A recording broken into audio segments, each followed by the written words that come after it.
একটা বয়সের পর ছেলেরা তার পরিবারের কাছে, আত্মীয় স্বজনের কাছে একটা বোঝা হয়ে যায়। আর সেই বোঝাটা তখনই সবার কাছ থেকে হালকা হয় যখন ওই ছেলেটা চাকরি বাকরি করে। কিন্তু যখন ওই ছেলেটা কোনো চাকরি বাকরি পায় না বা তার অর্থ উপার্জনে কোনো ব্যবস্থা সে করতে পারে না, তখন ওই ছেলেটার থেকে আসলে হতভাগা আর কেউই হতে পারে না। কারণ প্রতিটা পদক্ষেপে পদক্ষেপে তাকে নানান রকমের কথা শুনতে হয়, আত্মীয় স্বজনের কাছ থেকে, পরিবারের কাছ থেকে, এমনকি প্রিয় মানুষটার কাছ থেকেও। এই সবার কাছেই এই বেকার ছেলেটা একটা প্যারা হয়ে থাকে যে কোনোভাবে যদি মাথা থেকে সরে যেত এই জিনিসটা। কিন্তু কেউই না কখনো এই বেকার ছেলেটার অন্তরে কে আছে, মনের ভিতরে কে চলতেছে, এটা আসলে কেউই জানতে চায় না। কোনো ছেলেই তো চায় না যে সে আজীবন বসে থাকুক, তার একটা চাকরি না থাকুক বা সে ইনকাম না করুক। কোনো ছেলেই চায় না এমনটা। প্রত্যেকটা ছেলেই চায় যে সে ভালো একটা চাকরি করবে, টাকা পয়সা ইনকাম করবে, পরিবারের মানুষকে ভালো রাখবে, প্রিয় মানুষটাকে ভালো রাখবে। প্রত্যেকটা ছেলেই চায় তার জন্য তার পরিবারের মানুষ, প্রিয় মানুষ, আত্মীয় স্বজন সবাই যেন মাথা উঁচু করে কথা বলতে পারে। আর এটার জন্যই প্রত্যেকটা ছেলে পরিশ্রম করে।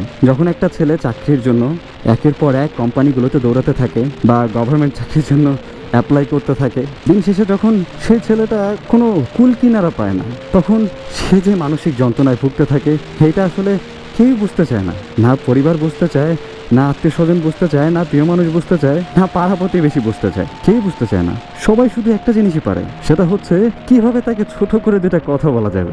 বেকার ছেলেটার তো এমনিতেই ভিতরে অনেক কিছু চলতেছে, অনেক খারাপ লাগা অলরেডি কাজ করতেছে, কিন্তু তার থেকেও সে বেশি কষ্ট পায় তখনই যখন তার পরিবারের মানুষজন বা তার প্রিয় মানুষ তাকে ওই সব জিনিস নিয়েই আবার কথা শোনায়। ছেলেদের যখন বয়স 22-25 ক্রস করে, তখন থেকে আসলে বাবা মার কাছ থেকে হাত খরচের টাকাটা পর্যন্ত চাইতেও লজ্জা করে। বা তখন যদি তাদের কাছে এই হাত খরচের টাকাটা চাওয়া হয়, তখন আসলে তারা মাঝে মাঝে এমন এমন রিয়্যাক্ট করে বা এমন এমন ব্যবহার করে যেগুলো আসলে শোনার পর নিজেদের ভিতরে এতটা খারাপ লাগা কাজ করে, যেটা আসলে অন্য কাউকে বলে বোঝানো যাবে না। কারণ সে নিজেও বুঝতেছে যে তার এমন একটা বয়স হয়েছে যখন আসলে চাকরি করা